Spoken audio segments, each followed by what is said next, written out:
நீ வாழ்த்து வந்ததில் ரொம்ப நன்றி.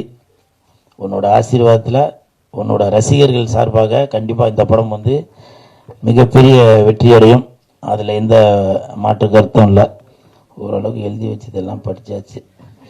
சரி சரி, ஓகே, மிக்க நன்றி. தம்பி கீழே இறங்க, தம்பி கீழே இறங்குப்பா, ப்ளீஸ் கீழே இறங்குப்பா. தம்பி கீழே இறங்குப்பா ப்ளீஸ். தம்பி கீழே இறங்குப்பா ப்ளீஸ். நீ கீழே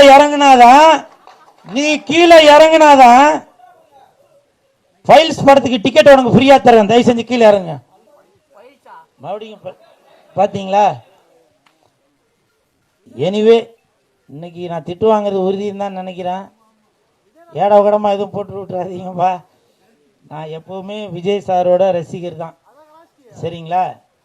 அப்படி போடாதீங்கப்பா. நீங்கள் எதனா ஒன்று போட்டு விட்டுறீங்க.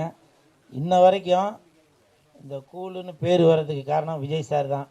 அது நிறையா பேருக்கு தெரியுமா இல்லைன்னு தெரியல. துல்லாத மனம் துள்ளுலேருந்து இந்த டாலர் தான் போட்டிருக்கேன்.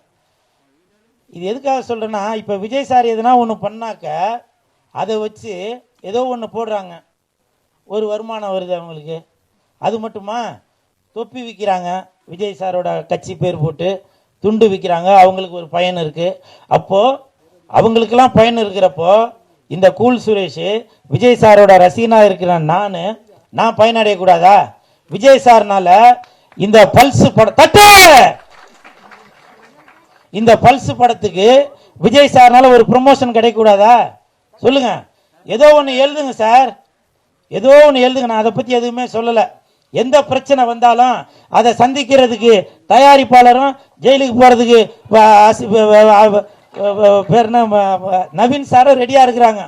நீங்கள் முடிஞ்சா தில்லு இருந்தாக்க பல்ஸ் படத்தோட இயக்குனர் மேலேயும் தயாரிப்பாளர் வந்திருக்காரா, அவர் மேலேயும் நீங்கள் எதனா ஒன்று பண்ணி பாருங்க, பார்ப்போம்.